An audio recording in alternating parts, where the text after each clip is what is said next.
One. And my name is Pauline George, and my great-grandfather was Baptiste George, and his only son's name is Narcisse Baptiste George, and his wife's name is Victoria Baptiste George. And my great-grandfather Baptiste George died in 1939, and Narcisse Baptiste George died in 1950, and May 14th, 1953, the bonds were sold.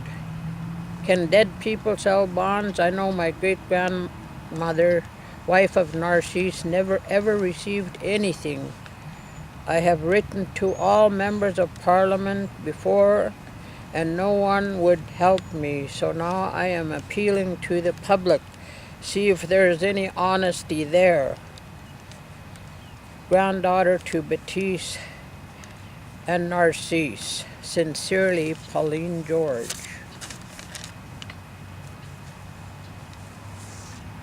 And also, Narcisse's son was sent to the war and was heavily insured. Department of Indian Affairs got all Ernest Baptiste George's money also.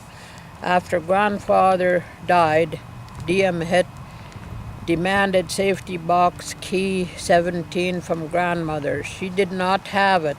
I was a witness to that, and I was about 6 years old. They managed to get it from the bank without her permission.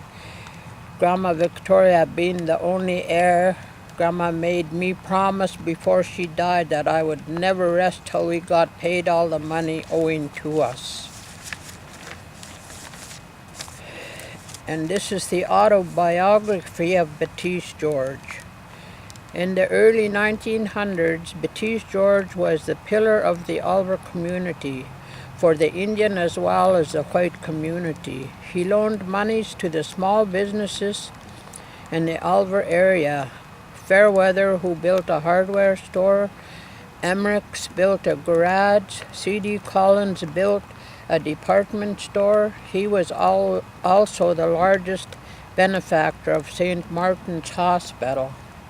That's why the Indians could have a room in the specified area.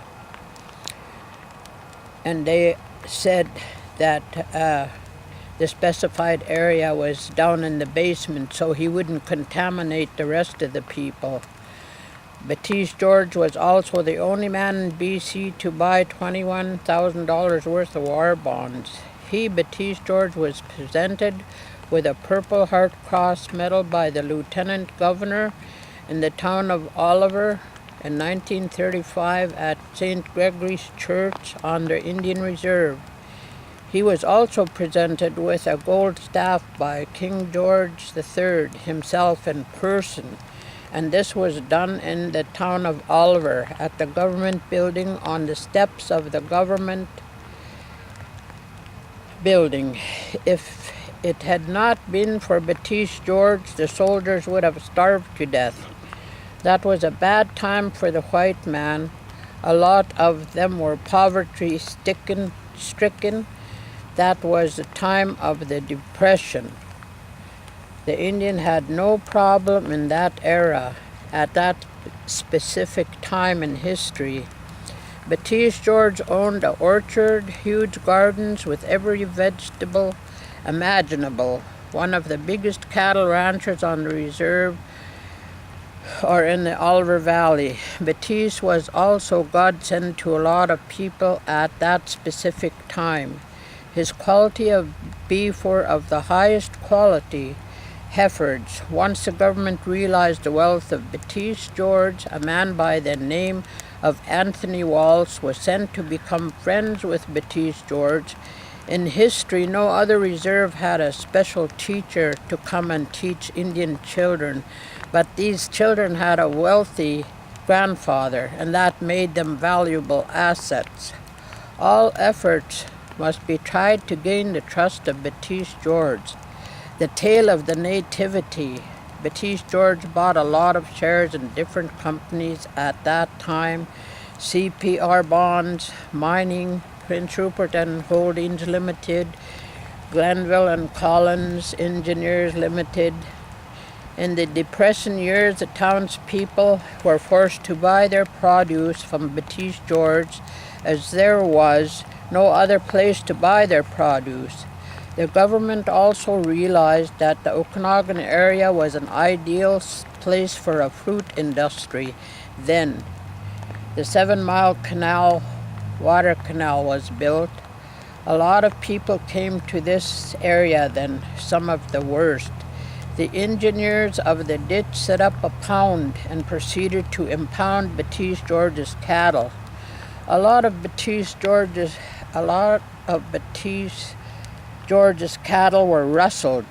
Townspeople argued that the canal was to blame, that the cattle had probably fallen in the water canal. However, no bodies of cows were ever found. These people are supposedly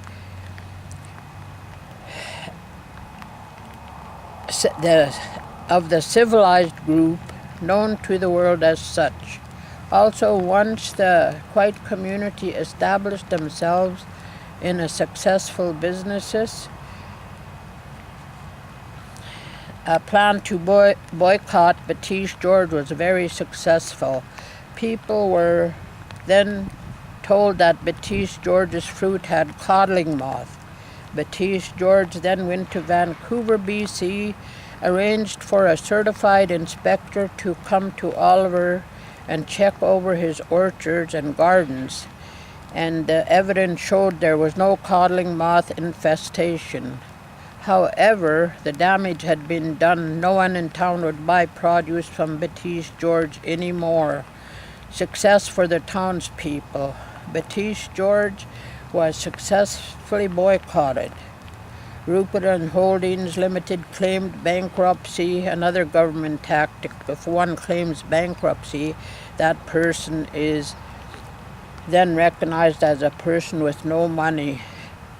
Nothing in a lot of cases in Canadian history was ever done about it. In a lot of cases, a person claiming bankruptcy has a big Swiss bank account, and the Canadian government protects these people.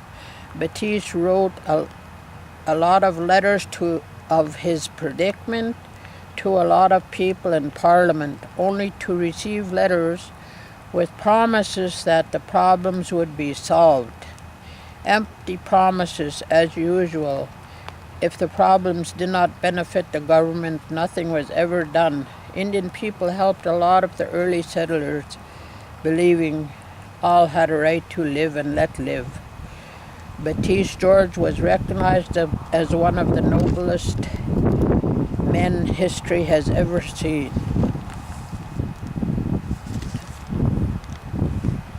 I stumbled through a lot of it. I didn't do too well. Oh, you did well.